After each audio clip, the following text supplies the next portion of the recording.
Dá para viver de renda com R$ 1 milhão, o famoso primeiro milhão?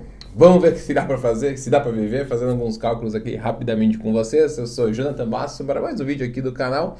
E antes de mais nada, sou assessor de investimento pela GB Investimentos, escritório aí credenciado da XP. Se precisar de alguma ajuda com isso, só me chamar aqui embaixo e nós vamos conversando, tá bom? Então, dá para viver com R$ 1 milhão com renda passiva, a famosa liberdade financeira? Bom, tudo vai depender, de novo, sempre o grande depende dos teus custos de vida, né? Na verdade. Porque o que acontece? Quando a gente faz uma carteira diversificada, normalmente nós fizemos aqui uma gestão de risco, né? O que é uma gestão de risco? O famoso não botar todo o dinheiro, todos os ovos dentro do mesmo cesto. Então a gente vai quebrando em algumas classes diferentes, né? Então temos lá as classes de renda fixa, nós vamos ter ali os CDBs, as LCIs, os fundos de investimento que vão estar atrelados ali aos juros do Brasil, IPCA+, ou algum título de pré-fixado que ele vai ser mais conservador e vai acompanhar esses movimentos cíclicos de juros, né? E da inflação. E a gente pode ter outras classes de ativos. Então você pode ter fundos imobiliários que vão te pagar aluguéis mensais, né? Que os fundos imobiliários, lembrando, são aquelas gestoras que investem em imóveis. Então a gente tem fundos imobiliários de shoppings, de galpão logístico, de salas comerciais, de hotéis. Tem bastante fundos que a gente pode diversificar. Nós temos ações também, que é para quem quer renda, normalmente vai para aquelas ações que são as mais pagadoras de dividendos, né? Lembrando que é dividendo, é uma parte do lucro da operação daquela empresa que é distribuída, volta para os acionistas em forma de dividendo. Então, se você tem algumas ações de uma determinada empresa, quando ela faz uma distribuição de dividendo, você vai receber na sua conta a proporção da quantidade de ações que você tem. Se você tiver uma ação, você vai receber vinculada, né, referente àquela ação, das mesmas coisas que fundos imobiliários. Se você tem apenas uma cota, você vai receber um aluguel referente àquela cota. Então, dentro dessas ações, a gente vai fazer uma diversificação também. O que acontece é que quando a gente faz uma carteira diversificada, a gente faz uma gestão de risco. Quando a gente faz uma gestão de risco, a gente tende a escolher também, esse seria o ideal, empresas e fundos mais sólidos, de maior qualidade. E o que tem mais qualidade tem um retorno normalmente um pouco menor. Você não vai ver empresas pagando absurdo de dividendos se ela não tem um risco maior atrelado às vezes, né?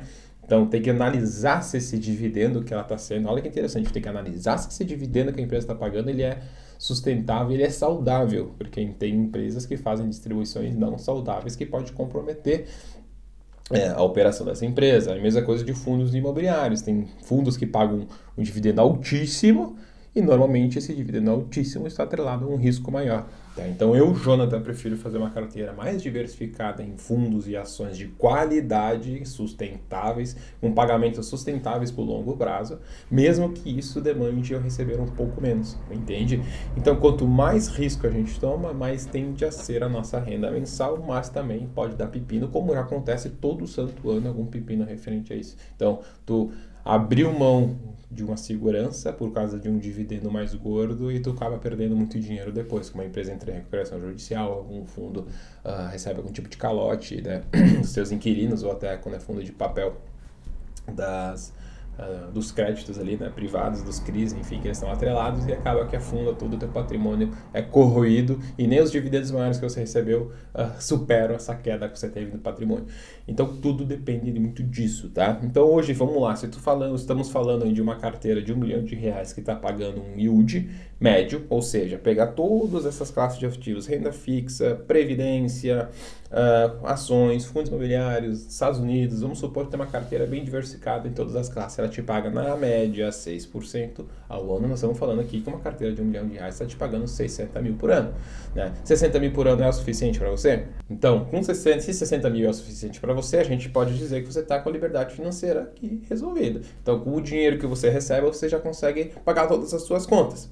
A questão é, 60 mil por ano não são pagamentos mensais, que empresas pagam umas por ano, umas 2 vezes ao ano, então você vai ter meses que vai ter menos dinheiro e meses vai ter mais. Então na média tu vai ter 5 mil por mês, mas ele não vai ser recebido todos os meses certinho, então tem que ter essa organização também, né? Outro ponto interessante é, se você tem R$ 1 milhão, você ganha 5 mil na média por mês, mas você gasta todos os 5 mil, a gente não está repondo uma proteção inflacionária. O que eu estou querendo dizer com isso? Como tu está gastando todo o juro que tu recebe, todos os dividendos, todos os fundos imobiliários, todos os juros de renda fixa, você não está deixando o juro composto trabalhar. Então você vai ter, concorda comigo, eternamente R$ 1 milhão, porque você gasta tudo que você recebe, mas a inflação está correndo o teu dinheiro.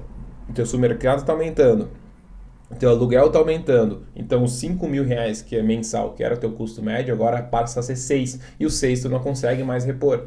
Por quê? Porque os dividendos que tu estava correndo tudo não multiplicou teu patrimônio, ele ficou parado. Então a inflação corroeu. Então com o tempo, o mesmo dinheiro que tu tem não vai ser mais suficiente para cobrir todos os teus custos de vida. Isso é muito interessante, o pessoal não se dá conta.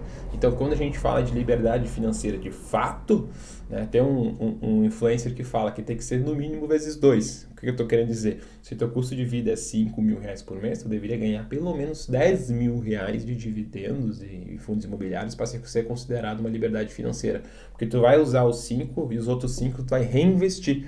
Então, quando tu reinveste os teus próximos dividendos, os teus próximos fundos imobiliários, vai vir maior o valor.